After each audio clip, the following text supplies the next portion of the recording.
कहानी की शुरुआत होती है एक सुनसान मार्केट से, जहां हम एक फैमिली को देखते हैं जो बिल्कुल चुपचाप खामोशी से जरूरत का सामान इकट्ठा कर रही होती है। ये लोग इतने ज्यादा डरे हुए थे कि एक दूसरे से बात तक नहीं कर पा रहे थे, बस इशारों से एक दूसरे को समझा रहे थे। आखिर कुछ तो था जो उन्हें बिल्कुल खामोश रहने पर मजबूर कर रहा था। इस फैमिली का लीडर है ली और उसकी वाइफ का नाम एवलिन है। यहाँ उनकी बड़ी बेटी रीगन जो बचपन से सुन नहीं सकती थी, और उनके दो बेटे मार्कस और बो होता है। बो उम्र में छोटा होता है, इसीलिए वो ज्यादा चीजें नहीं समझ पाता। वो ऊपर अलमारी में एक टॉय रॉकेट देख लेता है। जैसे ही वो रॉकेट को उठाने वाला होता है तो वो रॉकेट उसके हाथ से छूटकर नीचे गिरता है। ये देखकर सबके गले में सांसें अटक जाती हैं, लेकिन ऐन वक्त पर रीगन जल्दी से उस टॉय रॉकेट को कैच कर लेती है और सबकी जान बचा लेती है। ली सबको इशारों में समझाता है कि शाम होने वाली है, हमें जल्द से जल्द घर लौटना होगा, नहीं तो हम खतरे में पड़ सकते हैं। तभी इनका 4 साल का बेटा वही टॉय रॉकेट फिर से उठा लाया। उसे देखकर सभी दहशत में आ गए, क्योंकि ये रॉकेट बैटरी से चलने वाला था, जिसे ऑन करते ही शोर मच सकता था। ली अपने बेटे के हाथ से वो रॉकेट लेके उसकी बैटरी निकालकर टेबल पर रख देता है। इसके बाद वो सभी घर के लिए निकलने लगे, लेकिन बो उस रॉकेट को साथ ले जाने की बार बार जिद कर रहा था। इसलिए रीगन चुपके से इस बिना बैटरी वाले रॉकेट को उसके हाथ में थमा देती है और वो भी स्टोर से बाहर आ गई। पर तभी उस बच्चे ने रॉकेट की बैटरियां भी उठा ली। इसके बाद ये चारों लाइन से घर की तरफ निकल पड़े। तब हम देखते हैं कि रोशनियों से चमकने वाला ये शहर कभी गाड़ियों के शोर और इंसानों की भीड़ से भरा रहता, मगर आज ये शहर पूरी तरह से वीरान और सन्नाटे में डूबा हुआ है। यहाँ इंसान तो दूर बल्कि परिंदों की भी आवाज नहीं सुनाई देती। हर तरफ एक खौफनाक सी खामोशी छाई हुई है। पूरी दुनिया में अब कमतर ही लोग जिंदा बचे हैं, जिनमें ये 5 लोग भी शामिल हैं। यहाँ हम देखते हैं कि उन्होंने लाइन से अपने घर तक रेत बिछाया हुआ है और ये लोग इस पर नंगे पांव चल रहे थे ताकि कदमों की भी आहट न हो। वहीं मासूम बो रीगन के पीछे था। वो रॉकेट को लेकर बहुत खुश था। तभी बो ने रॉकेट में बैटरी लगाकर उसे ऑन कर दिया, जिससे उस रॉकेट में म्यूजिक बजने लगा। रीगन सुन नहीं सकती थी, इसलिए आवाज पर उसका ध्यान ही नहीं गया, लेकिन जब ली और एवलिन ने उसे सुना तो वो दोनों बहुत ज्यादा घबरा गए। तभी अचानक घने जंगलों के बीच से निकलकर गोली की रफ्तार से भागता एक खौफनाक मॉन्स्टर बो की तरफ बढ़ने लगा। ली जल्दी से खिलौने को बंद करने के लिए बो की तरफ तेजी से दौड़ता है, लेकिन तब तक बहुत देर हो चुकी थी। वो मॉन्स्टर बो को अपने साथ ले गया। उसके बाद हमें 1 साल के बाद का सीन दिखाया जाता है। ली और उसकी फैमिली ने इस हालात में जीना सीख लिया था। ली ने अपने घर में एक रिसर्च रूम बना लिया था, जहां उसने उस मॉन्स्टर के बारे में पूरी जानकारी हासिल कर ली थी। यहाँ हमें पता चलता है कि वो खौफनाक मॉन्स्टर जो बिल्कुल धीमी सी आवाज को भी कई किलोमीटर दूर से डिटेक्ट कर लेता है। अच्छी बात ये थी कि वो मॉन्स्टर पूरी तरह से अंधे थे, लेकिन उनकी सुनने की ताकत इतनी तेज थी कि वे हवा में जरा सी वाइब्रेशन और धीमी से धीमी आवाज को भी महसूस कर सकते थे। अगर कोई इंसान जोर से सांस भी ले तो उसे भी महसूस करके ये मॉन्स्टर बिजली की रफ्तार से उसकी ओर दौड़ पड़ते थे और उस इंसान को कुछ ही सेकंड में खत्म कर देते थे। साथ ही साथ इन मॉन्स्टर्स की चमड़ी लोहे से भी ज्यादा मजबूत थी, जो उन्हें बंदूक की गोली और किसी भी हथियार से प्रोटेक्ट करती थी। दरअसल आज से 1 साल पहले ये मॉन्स्टर स्पेस से आए एक मेट्रॉइड के जरिए इस धरती पर आए। ये मॉन्स्टर्स इतने ज्यादा तेज रफ्तार थे कि कुछ ही वक्त में ये पूरी धरती में फैल गए और इस दुनिया से लगभग सभी इंसानों का नामो निशान मिटा दिया। इन मॉन्स्टर्स से बचने का सिर्फ एक ही तरीका था, और वो था बिल्कुल शांत रहना, जो कि ली और उसकी फैमिली ये राज जान चुके थे। इसलिए उन्होंने खुद की पूरी तरह से सेफ्टी कर ली थी। ली ने अपने घर के चारों तरफ सीसीटीवी कैमरास लगा दिए थे ताकि मॉन्स्टर के आने की खबर उनको लग सके। साथ ही उसने सीढ़ियों और रास्ते में कदम रखने वाली जगह पर एक खास तरह के निशान लगाए थे ताकि उन क्रीचर्स को उनकी पैरों की आहट भी न आ सके। और ली ने अपने घर में एक अंडरग्राउंड बंकर भी बनाया था, जहाँ ये इन मॉन्स्टर्स पर रिसर्च करता था। उसने ये भी पता लगा लिया था कि इस इलाके में कुल 3 मॉन्स्टर मौजूद हैं। अब ली उन मॉन्स्टर की कमजोरी के बारे में जानने की कोशिश कर रहा था। साथ ही साथ ली रेडियो के जरिए पूरी दुनिया में हेल्प का सिग्नल भेज रहा था, लेकिन अब तक उसका किसी से भी कांटेक्ट नहीं हो पाया था। यहाँ हमें पता चलता है कि एवलिन प्रेग्नेंट है और जल्द ही वो एक बच्चे को जन्म देने वाली है। अब क्योंकि ये बच्चा पैदा होने पर रोने लगेगा, इसलिए उन्होंने अपने आने वाले बच्चे के लिए एक साउंड प्रूफ बॉक्स बना लिया है, ताकि जब भी अगर बच्चा रोए तो उसके मुंह पर ऑक्सीजन मास्क रखकर उसे उस बॉक्स में छुपा दें, जिससे उस मॉन्स्टर को बच्चे की रोने की आवाज नहीं आएगी। इस मुश्किल हालात में मॉन्स्टर से बचने के लिए रेडी रहना बहुत जरूरी था, लेकिन ली की बड़ी बेटी बेटी रेगन सुन नहीं सकती थी और ये कमी उसके लिए एक बड़ी मुसीबत बन सकती थी। इसलिए ली इसकी इस कमी को दूर करने की कोशिश में था। ली अपनी बेटी रेगन के लिए एक कॉक्लियर हीरिंग एम्पलीफायर बनाता है और ली वो एम्पलीफायर रेगन को दे देता है। लेकिन रेगन इस एम्पलीफायर को लेकर खुश नहीं थी, क्योंकि उसे लगता था कि हमेशा की तरह ये एम्पलीफायर भी काम नहीं करेगा, क्योंकि ली अपनी बेटी रेगन के लिए पहले भी कई एम्पलीफायर बना चुका था। इसलिए रेगन पहले तो इस एम्पलीफायर को गिरा देती है, लेकिन जब वह उस एम्पलीफायर को टेस्ट करती है तो ये एम्पलीफायर काम कर रहा होता है। बाहरी दुनिया की आवाज सुनते ही वो खुशी के मारे रोने लगती है और साथ में रेगन को अपने छोटे भाई की याद भी आती है। रेगन आज भी खुद को अपने भाई की मौत का जिम्मेदार ठहराती है। इससे लगता है कि अगर उस दिन वो अपने भाई को टॉय रॉकेट नहीं देती तो आज उसका भाई जिंदा होता। रेगन अपने पिता के काम में हाथ बटाकर खुद को साबित करना चाहती थी, इसलिए रेगन अपने पिता के अंडरग्राउंड बंकर की तरफ जाने लगती है, लेकिन तभी उसके पिता उसे रोक लेते हैं और उसे अंदर जाने से मना कर देते हैं, क्योंकि 1 साल पहले रेगन के अपने छोटे भाई को टॉय रॉकेट देने की गलती की वजह से अब वो रेगन पर बिल्कुल भी भरोसा नहीं करता। उसे डर लगता है कि नीचे अंडरग्राउंड बंकर में माइक्रोफोन, रेडियो और भी कई सारी चीजें हैं। अगर गलती से भी रेगन का हाथ किसी ऐसी चीज के साथ लग गया जो साउंड क्रिएट करती हो तो हमारी जान खतरे में पड़ सकती है। अगले दिन ली अपने बेटे मार्कस के साथ मछलियां पकड़ने नदी पर जा रहा होता है। रेगन भी उनके साथ जाना चाहती थी। रेगन ली से रिक्वेस्ट करती है कि प्लीज मुझे भी अपने साथ ले चलो, पर ली ने उसे अपने साथ ले जाने से मना कर दिया। वो रेगन से कहता है कि तुम्हारी माँ घर पर अकेली है, इसलिए तुम घर पर अपनी माँ का ख्याल रखो। जिसके बाद ली मार्कस के साथ नदी की तरफ निकल गया। ये बात रेगन को बहुत ज्यादा बुरी लगती है और वह नाराज हो जाती है। उसे लगता है कि उसके पिता उसे प्यार नहीं करते, इसलिए वह अपना बैग पैक करके वह भी घर से कहीं निकल गई और सीधा उस जगह पर आई जहां पर उसके भाई को मॉन्स्टर ने मार डाला था। वह अपने भाई के कब्र के पास लेटकर रोने लगती है और कुछ ही देर में यहीं पर रेगन की आंख लग जाती है। दूसरी तरफ एवलिन घर पर बिल्कुल अकेली थी। कुछ देर बाद वो बेसमेंट से कपड़े धोकर उन्हें बोरी में भरकर बाहर ले जा रही थी। तभी सीढ़ी पर लगा एक कील उस बोरी में फंसकर सीधा हो गया। वह नुकीला कील ठीक उनके पैर रखने की निशान पर था, पर एवलिन उसे देख नहीं पाई। उधर ली और मार्कस मछली पकड़ने में लगे थे। कुछ देर बाद ली अपने बेटे मार्कस को एक झरने के पास ले आता है और ली अपने बेटे से कहता है कि यहाँ तुम बात कर सकते हो, क्योंकि पानी के झरने की वजह से तुम्हारी आवाज उसमें हाइड हो जाएगी और तुम्हारी आवाज उस मॉन्स्टर तक नहीं पहुंच पाएगी। अब तुम खुलकर बात कर सकते हो। वो दोनों झरने के पास बैठकर बातें करने लगते हैं। मार्कस पूछता है क्या वो बो की मौत का जिम्मेदार रेगन को मानते हैं, जिस पर ली जवाब देता है कि जो कुछ भी बो के साथ हुआ उसमें किसी की भी गलती नहीं थी। लेकिन मार्कस ली को बताता है कि रेगन आज भी बो की मौत का जिम्मेदार खुद को ठहराती है, इसलिए तुम्हें रेगन को ये बात बतानी चाहिए कि उस दिन तुम्हारी कोई गलती नहीं थी। इसी दौरान एवलिन ने अपने मर चुके बेटे की तस्वीर लिए उसकी याद में आंसू बहा रही थी। तभी अचानक उसे लेबर पेन शुरू हो गया, यानी कि उसकी डिलीवरी का टाइम आ चुका था। वो फोटो फ्रेम हाथ में लिए हुए जल्दी से बेसमेंट की तरफ जाने लगी, पर तभी सीढ़ियों से नीचे उतरने की जल्दी में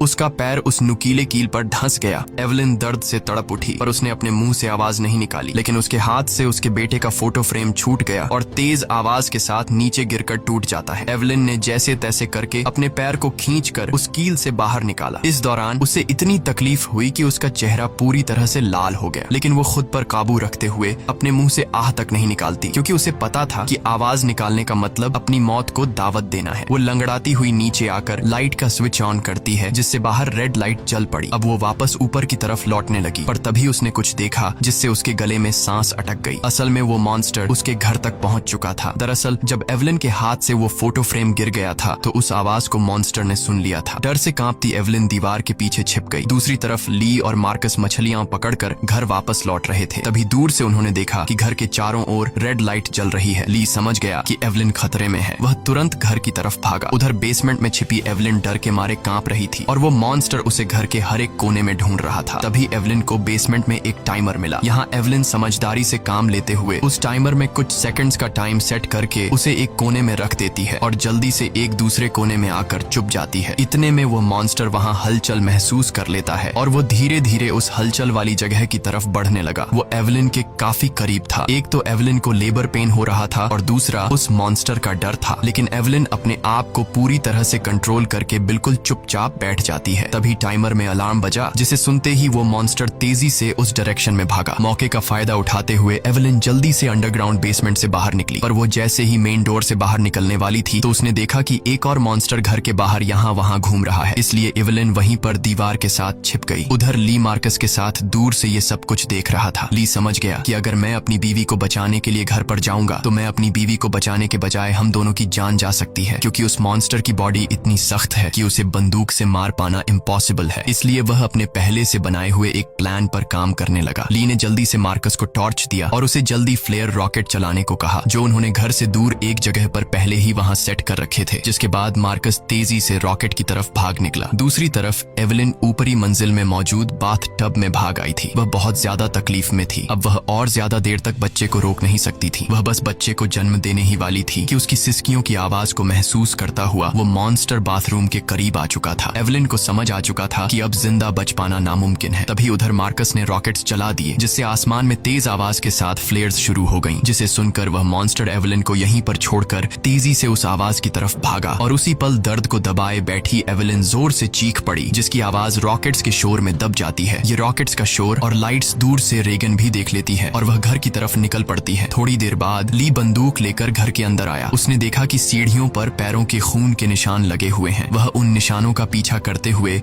बाथरूम तक पहुंच जाता है। वहां पहुंचकर वह देखता है कि बाथ टब खून से लाल है। वह समझ गया कि एवलिन भी उस मॉन्स्टर का शिकार हो चुकी है। वह आंसू बहाता हुआ वहीं बैठ गया, पर तभी शावर रूम के कांच पर किसी ने हाथ रखा। वह कोई और नहीं बल्कि एवलिन ही थी। एवलिन ने इस मुश्किल हालात में भी खुद को संभाल कर एक बेटे को जन्म दिया था। एवलिन को जिंदा पाकर ली की आंखें खुली की खुली रह गईं। अब इससे पहले कि बच्चे की रोने की आवाज आती, ली तुरंत एवलिन और बच्चे को उठाकर अंडरग्राउंड रूम में ले आया, जिसके बेसमेंट में उन्होंने बच्चे के लिए साउंड प्रूफ बॉक्स बनाया था। लेकिन बेसमेंट में घुसने से पहले ही बच्चे ने रोना शुरू कर दिया, जिसे सुनकर वो मॉन्स्टर तेजी से उनकी ओर आने लगा। ली जल्दी से अंडरग्राउंड रूम में घुसा और दरवाजे को एक मोटे मैट्रेस से ढक दिया। ली ने फौरन बच्चे के मुंह पर ऑक्सीजन मास्क लगाया और उसे बॉक्स में बंद कर दिया, जिससे उसके रोने की आवाज बंद हो गई। तब जाकर उन दोनों ने राहत की सांस ली। यहाँ ली अपनी वाइफ एवलिन को बताता है कि मैं इन क्रीचर्स की कमजोरी जान चुका हूँ। अब जल्द उनके लिए मैं एक औजार तैयार करने वाला हूँ, जिससे ये क्रीचर्स हमारा कुछ नहीं बिगाड़ पाएंगे। इसी दौरान दूसरी ओर रेगन भी घर लौट रही थी। तभी उसे खेतों के बीच एक लाइट जलती हुई नजर आई। रेगन जल्दी से उस लाइट के पास आने लगी, लेकिन वह इस बात से अनजान थी कि एक मॉन्स्टर उसकी कदमों की आहट से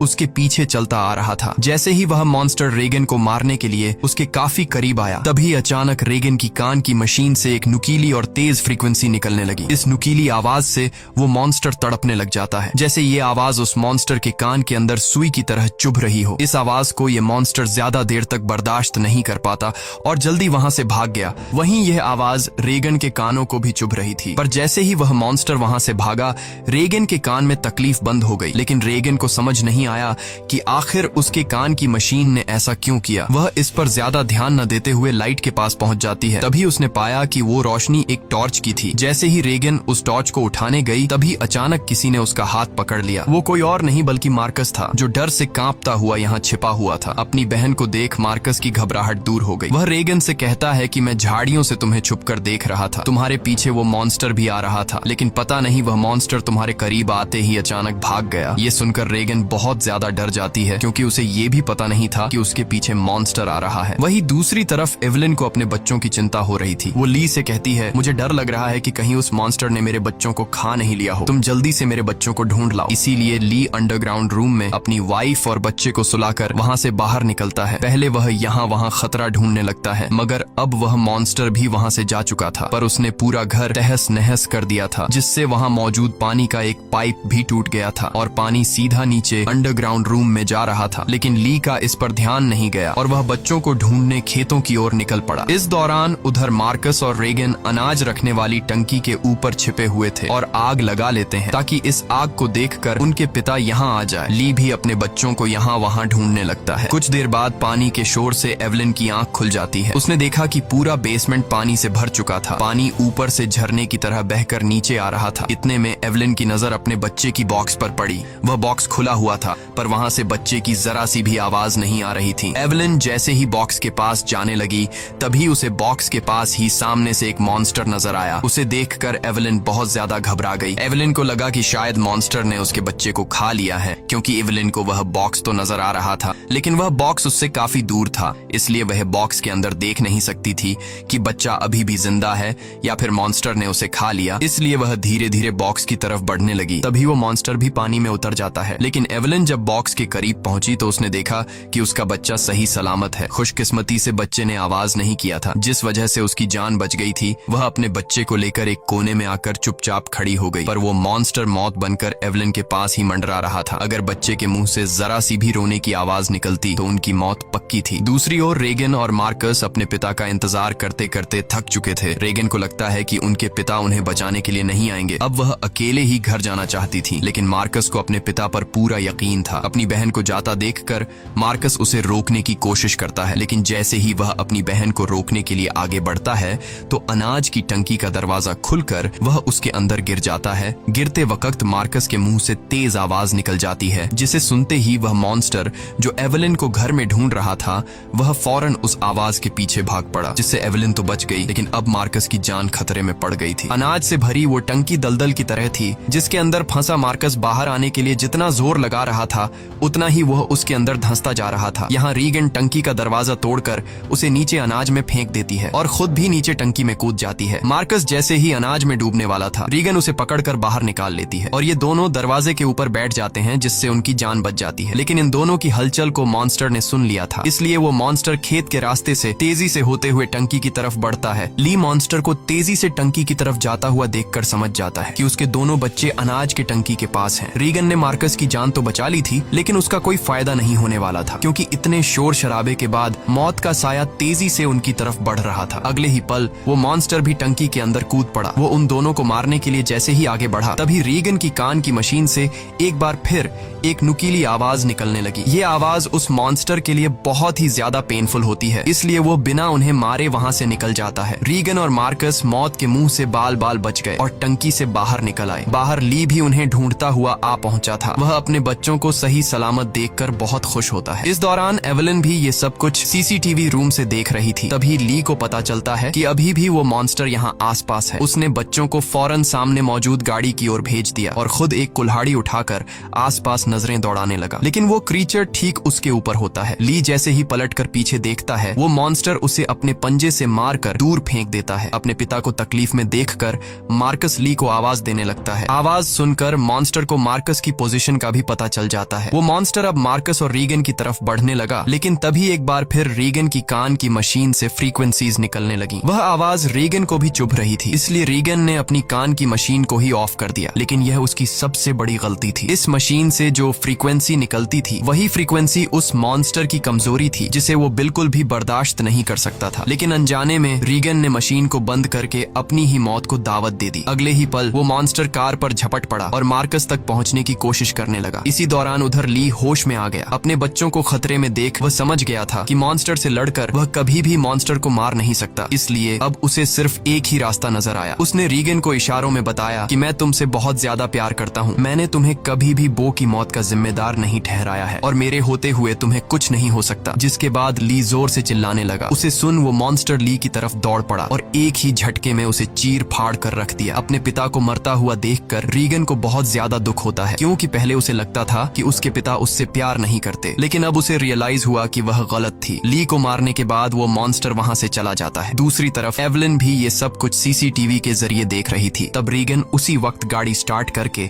अपने भाई के साथ घर आ पहुंचती है। एवलिन ने अपने बच्चों को सही सलामत देखते ही सीने से लगा लिया। तभी एवलिन ने देखा कि वो मॉन्स्टर एक बार फिर से उनकी तरफ आ रहा है। इसके बाद ये लोग जल्दी से घर के अंदर चले जाते हैं, जहां मार्कस और रीगन अपने छोटे भाई को देखते हैं। रीगन देखती है कि उसके फादर उसके कोक्लियर इम्प्लांट के लिए कितनी मेहनत कर रहे थे। अब वो अपने फादर को बहुत ज्यादा मिस करने लगती है। कुछ देर बाद वह मॉन्स्टर उनके घर घुस आया। एवलिन यहाँ बंदूक तान कर उसके सामने खड़ी हो गई। एवलिन के पास बंदूक तो थी, पर वह जानती थी कि उसकी गोली उस मॉन्स्टर की मोटी खाल का कुछ नहीं बिगाड़ सकती, इसलिए अब उन्हें अपनी मौत अपनी आंखों के सामने नजर आ रही थी। लेकिन जैसे ही ये मॉन्स्टर उन लोगों को मारने के लिए आगे बढ़ा, तभी अचानक रीगन के कान में तकलीफ होने लगी। लेकिन दूसरी तरफ उसने देखा कि वो मॉन्स्टर भी अचानक तड़पने लगा। यानी जैसे ही रीगन के कानों में तकलीफ शुरू हुई, तभी दूसरी तरफ वो मॉन्स्टर भी उससे कई गुना ज्यादा तकलीफ महसूस करने लगा। रीगन समझ जाती है कि उसके कान में लगी मशीन जो उसके पिता ने बनाई थी, उसका इस मॉन्स्टर के साथ कोई कनेक्शन है। तभी रीगन का ध्यान अपने पिता के रिसर्च पर गया, जिससे रीगन को पता चला